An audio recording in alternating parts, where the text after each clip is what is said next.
It's a praying mantis. It sits motionless, like part of a plant stem. It's waiting for its prey, probably thinking about nothing. Ants scurry beneath him. One gets too close, and in an instant, powerful, spiked front legs grab it. Another second, and the ant is dead. The praying mantis knows what it's doing. It's the top of the insect food chain. An apex predator, almost like a shark or a tiger, only smaller. No one dares to confront him. But these ants have a strategy for victory. And first, they must die. Attack on Titan isn't just a gentle reminder to do a few things right below the video. So, to understand what's going on, let's back up a bit. The praying mantis killed the ant without a second thought. But at the moment of death, something truly important happened. The ant released pheromones, chemicals that act as a siren for the rest of the colony. And other ants rush to this call. The first thing to appear on the battlefield is a soldier. He climbs onto the mantis's head and latches onto its jaws. Thus, the predator's main weapon is taken away. It can no longer bite or kill. And while it struggles, trying to free itself, the entire army descends upon it. Then the ants gain numbers, swarming the mantis from all sides, layer after layer. There are so many of them that they completely cover his body, rendering him unable to resist. Even the weight of this living shield matters. Hundreds of tiny bodies pin the apex predator to the ground.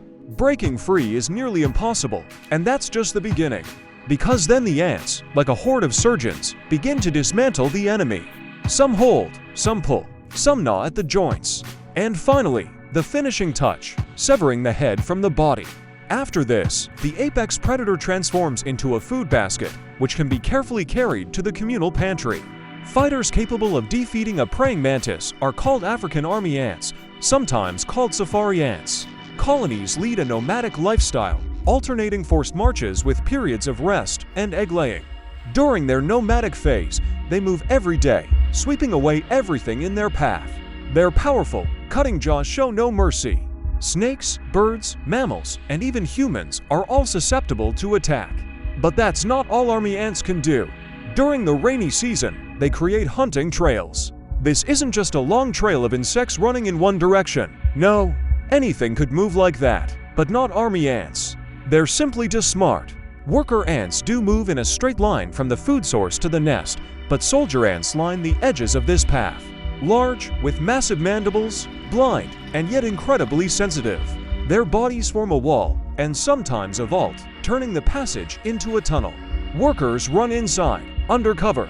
Only the soldiers' heads are visible from the outside, jutting out like spears. It looks like a barbed wire fence. Touch it, and you'll be caught. The soldiers are programmed to keep the trail moving at all costs or die trying. So for any insect or arthropod, such a trail is a death trap. Just get close, and the fence comes to life, rushing forward. And all this happens for hundreds of meters in all directions from the nest. A whole network of roads stretches through the forest.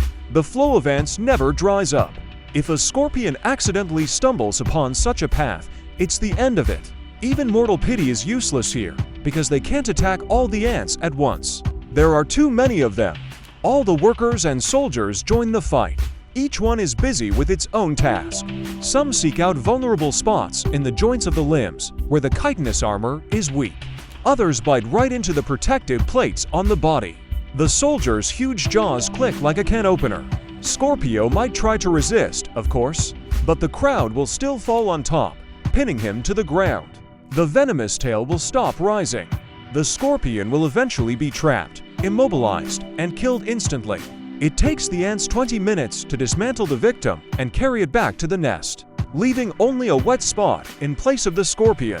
There's even a known case where a person saw the fight begin, ran to get a camera, and returned to find only a spot on the tree where the scorpion had recently been. This is a tree scorpion, and at first glance, it looks like a formidable adversary, especially compared to weaver ants. It has a large body, a sharp stinger, and pincers that draw prey close enough to pierce it. The scorpion moves confidently because it has no need to fear anything. Its body and legs are covered in super-sensitive hairs that register everything going on around it. This hunting tactic works against insects like ants. However, one weaver ant spots a scorpion near its home, but it doesn't run or hide. Instead, it attacks with zero chance of success. The ant latches onto the scorpion's pincers, receives blows, and, naturally, the scorpion easily kills it. But that's exactly what was needed. A dying ant releases a chemical into the aeropheromone, a siren for the entire colony. Sound familiar? Other weaver ants flock to the signal, their numbers growing, surrounding the scorpion from all sides, grabbing its legs and tail, biting wherever they can reach. But there's also a secret weapon: toxic gases. Each ant, while holding a scorpion, releases an acidic mist from its abdomen. Invisible to the naked eye, to the scorpion it feels like molten lava being poured directly onto an open wound. The scorpion resists, and the ants, of course, die. But each death is replaced by dozens of new ones. At some point, there are so many ants that they can even hold onto the venomous tail. The predator's main weapon is disabled. The scorpion's pincers can only grab a limited number of ants, and there are too many of them. And the scorpion is losing. Weaver ants dismantle it, biting through the soft tissue at the joints with their mandibles. Once the stinger is severed from the body, the battle is over. All the parts are taken back to the nest to become food for the colony. In fact, this tactic works against any of the weaver ants' opponents. They have gigantic, incredibly powerful mandibles on their front that work like a hydraulic press, only with sharp protrusions. If the strength of these mandibles were translated into human scale, a single ant would be able to lift a 7-ton truck. Any intrusion into their territory is met with fierce aggression. And one of the most effective tactics they use is immobilization. The ants attack in a swarm, distributing several individuals to each limb. Some grab paws, tails, and whatever else they can find. They tug from different directions until the victim loses the ability to move or resist. Others bite, knowing at weak spots that, in fact, still need to be found. After all, the bodies of many victims are covered in hard chitin, like armor, and this can only be pierced by precise stabs at the joints. Such a coordinated attack turns even a formidable enemy into a motionless target, and in just a few minutes, the battle is decided. The victim is left exhausted, and the weaver ants have their prey. But since we're talking about scorpions, it's worth mentioning that some ants prefer to fight them one-on-one. On one side of the arena is an ant from the genus Odontomachus, on the other, a marbled scorpion. And it's worth emphasizing right away things are different here. There's no crowd overwhelming the enemy with sheer numbers. This fight is a pure duel. The marbled scorpion isn't large, but its pincers are perfect for snatching and killing ants. It approaches its prey, and it may seem as if the ant is in complete danger. But everything changes in a second. As soon as the ant spots its enemy, it pounces. Again and again. Shifting positions, attacking from different sides, aiming for the legs and tail. Each strike is delivered with lightning speed. And the strategy works. In this duel, one ant versus one scorpion. And the scorpion, disoriented by the blows and stings, soon stops resisting. Why? The secret lies in the trapper ant's unique jaws. They are large, like scissors, and move at speeds of 125 to 225 kilometers per hour. That's 2,300 times faster than the blink of an eye. The jaws are equipped with a pair of latches, and when energy is released, the jaws close instantly. The latches are crucial here, but to understand how they work, imagine, for example, a bow and arrow. If you try to throw an arrow by hand, it won't fly far and won't have much penetrating power. But when using a bow, the energy stored in the bowstring is released almost instantly when you release the arrow. And such an arrow is truly lethal. If you listen closely, you can even hear the pop as the jaws strike each other. In reality, it's a shock wave, a pneumatic shock capable of stunning prey. Eventually, the ant does call for reinforcements, but only to finish off the victim and carry it back to the lair, as it simply can't drag the scorpion alone. Then the sting and venom kick in, the toxin penetrating the scorpion's skin, paralyzing it, and that's the end of the fight. But you know what? Scorpions aren't the limit, because ants are actually capable of killing even snakes. Zoologist Sean O'Donnell was drinking coffee after lunch when a giant earthworm burst from the fallen leaves of an Ecuadorian jungle reserve. It was later discovered to be nearly 40 centimeters long. And then a whole column of army ants appeared on the scene. Hundreds of the tiny insects simultaneously attacked the worm, quickly paralyzing or killing it. This observation, along with another where the same species of army ants fed on a snake carcass, L.E.D. Donal and his colleagues from the University of Washington to propose a new theory about the origins of cooperative hunting behavior in these insects. It is believed that mass cooperative foraging, a key behavioral element of army ants, was originally a way to subdue large prey. This means that ants began to cooperate specifically to obtain large amounts of food at once. Cooperative hunting for large prey, scientists believe, became the evolutionary precursor to the pursuit of smaller prey. The researchers also stated that this species appears to be unique among New World army ants. It doesn't simply attack vertebrates, it consumes their flesh. Other army ants occasionally sting or kill small vertebrates, such as lizards, snakes, and birds, but they typically use them as a food source. In this sense, army ants aren't just killers. They're masterful, organized hunters who know exactly what they're doing. But then, with scorpions, praying mantises, and worms, things are more or less clear. This is prey that ants can paralyze and dismantle quite quickly. But army ants are capable of more? Today, crab is on the menu. A prey that's larger than scorpions and praying mantises combined. First, the ants do what they always do: cover their potential prey with a carpet of bodies. But a crab isn't a praying mantis, it's hard to crush it with its weight. And their entire body is covered in a tough protective shell. Ants' mandibles simply aren't powerful enough to penetrate the exoskeleton. What to do? Look for weak spots in the armor. One group targets the eyes, where there's no protection. Another carefully examines the legs and claws, and it's this group that takes the biggest risks. The crab doesn't give up without a fight, and some ants die, but their sacrifice is not in vain. When the legs touch, the ants search for soft tissue at the joints, and their mandibles act like scissors, cutting away the flesh. When the larger ants inflict deep wounds, the smaller ones get to work. They crawl inside, reaching right down to the muscles. There's a third group. Their target is the crab's mouth, another vulnerable spot. Large ants open their mouths, allowing smaller ones to squeeze in to bite, attack, and tear apart their prey from the inside. This coordinated attack leaves the crab no chance. The ants slowly consume it from the inside, turning the large, protected prey into living preserves. Strangely enough, crabs often fall prey to ants. The yellow crazy ant will also attack crabs. However, this species has a completely different tactic and its own secret weapon. These ants lie in wait for their victims during the seasonal migration on Christmas Island, when crabs are forced to pass through the forest. The ants running nearby don't even bother to inspect the body or look for weak spots. They act instantly, firing. Although yellow crazy ants don't bite or sting, they do spray formic acid. This is both a defense and a way to subdue prey. In areas with high ant density, the movement of a land crab triggers an instinctive reaction. Acid is sprayed everywhere. The toxin levels on the ground quickly overwhelm the crab. It goes blind and then dies of dehydration and exhaustion while trying to flush out the acid. As dead crabs decompose, their protein becomes available to ants. Research suggests that the ants have displaced approximately 15 to 20 million crabs by killing, eating, and using crab burrows as nests. Even baby crabs are preyed upon. They have no defenses and no chance of resistance. It all started when, sometime between 1915 and 1934, humans accidentally introduced yellow crazy ants to Christmas Island. And the ants loved it.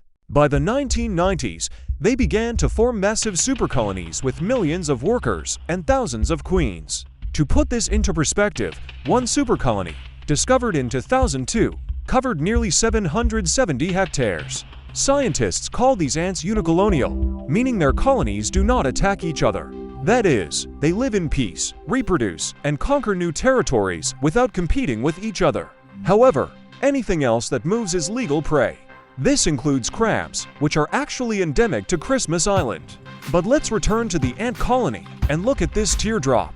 It might seem like easy prey for the ants, as it has no venom, pincers, or sting. In short, nothing to fight back with. But it's an illusion. The ants, however, have to work hard. One ant finds a teardrop and calls the others. They surround it from all sides, covering it in a dense layer. The teardrop tries to save itself in the only way available: water drops and flowers. But it doesn't help. First, the ants fall after them. It's a familiar and quick way for them to descend. Second, the teardrop ends up right on the trail, where there are even more ants. But that's not the end of it. The teardrop has a secret weapon. Its body is covered in a thick, dense layer of mucus. The mandibles of even the largest ants get stuck in it. The mucus is so sticky that even after burying their mandibles in it, the ants simply can't escape. They try to help each other, but it's physically impossible to help everyone. Some get stuck too deep, their heads and legs are trapped, and they can't move. And when it seems the scorpion-borne insect is truly capable of putting up a fight where the scorpions fail, the ants employ a special tactic.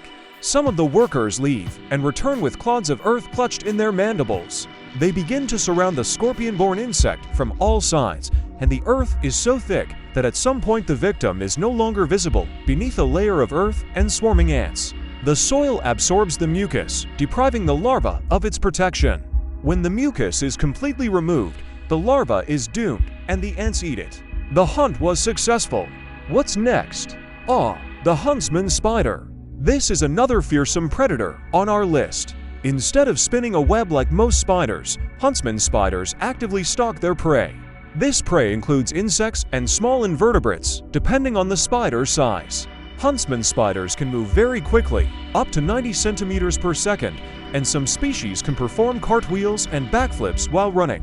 I'm not sure if this helps in hunting, but it certainly looks impressive. So, the huntsman spider. It's well camouflaged, which makes it even more dangerous. But there's a catch. The spider is forced to share its territory with the black bulldog ant. This species is known for its ability to leap long distances, as well as its powerful sting, large mandibles, and aggression. Noticing a spider near its nest, an ant leaps down on it without a second thought. The spider clearly isn't expecting this turn of events and initially doesn't understand what exactly has happened, then decides it's a food delivery. It grabs an ant and stuffs it into its mouth, a fatal mistake. The next moment, the spider throws the ant away because the ant had pierced it with its venomous stinger at the moment of its bite. Incidentally, the black bulldog ant and its relatives in the genus Myrmecia are among the most dangerous ants and have a fearsome reputation. The Guinness Book of World Records certifies the Myrmecia periformis ant as the most dangerous ant in the world. As for our hero, some sources claim its venom is 4 times more potent than that of a bee. It attacks the spider's cells and organs, causing partial paralysis. And yes, the biting ant died, but the pheromone alarm had already been activated, meaning a whole squad of bulldog ants was heading toward the spider. Soon they were there and grabbing the spider by the legs, pulling it apart. The spider managed to stab one ant with its mandibles, but it wasn't enough. These ants are extremely aggressive and don't know how to stop. If they start a fight, they'll see it through to the end. Another group of ants approaches from behind the spider. They inflict new bites, weakening their prey further and further. The venom begins to destroy the spider's internal organs. There's no point in resisting any further. Within minutes, the victim is dead. Incidentally, according to a 2024 study, tarantula's hairiness serves as protection against army ants, which invade their nests and could eat the spiders alive. You've already seen how this happens. But when army ants were observed burrowing in the burrows of South American tarantulas, they typically ignored both adults and offspring. In the rare cases where the ants did attack, the tarantula's stiff hairs provided reliable protection. The researchers note this separately. The thick fur covering the tarantula's body makes it difficult to bite or sting the spider. This suggests that ants are the reason tarantulas became furry. It's an evolutionary adaptation. This hypothesis is supported by previous observations. Burrowing tarantulas cover their egg sacs with hairs to prevent army ants from eating them. Furthermore, scientists discovered that less hairy, potentially more vulnerable tree tarantulas have developed other defenses. In one observation, a spider was hanging from the tip of a leaf, escaping from army ants hunting for prey. And speaking of South America, in the Brazilian rainforest, a grasshopper lands on a leaf and seals its fate. It's hoping for a quick snack, but the leaf belongs to the Cecropia obtusa plant, which employs hidden bodyguards ants. Thousands of Osteca adreae ants hide under the leaves. As soon as an intruder touches the surface, the ants pounce, grabbing onto its legs and pulling it in all directions. The leaf turns into a medieval Raxum ants hold down the victim, while others bite, sting, and dismember it. You think other species have all this? Nope. The thing is, each ant weighs just over 1 milligram, while their prey grasshoppers and moths can weigh up to 10 grams. Sure, Ants are known for their strength and hunt in large flocks, but even so, dealing with an insect roughly 10,000 times your size is no easy task. It's like a team of people holding 3 struggling blue whales. But the ants and their host plant work together. The ants' claws cling to the velvety, fuzzy undersides of the leaves, and together they form, well, a kind of Velcro and miniature hooks. And when you're standing firmly on your feet, holding 3 blue whales or a single grasshopper is much easier.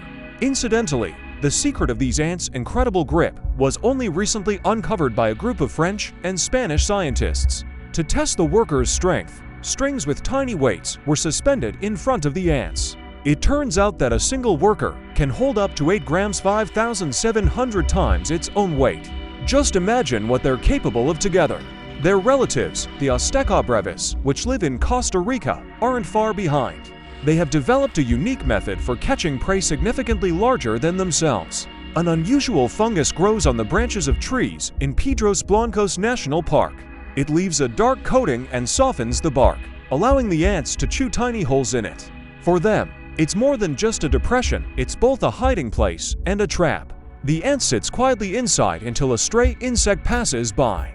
As soon as its paw lands in the hole, the hunter instantly grabs it and pulls it down. The trapped insect twitches, trying to escape, but this only worsens its situation. Its other limbs also end up in nearby cavities, where other ants are nesting.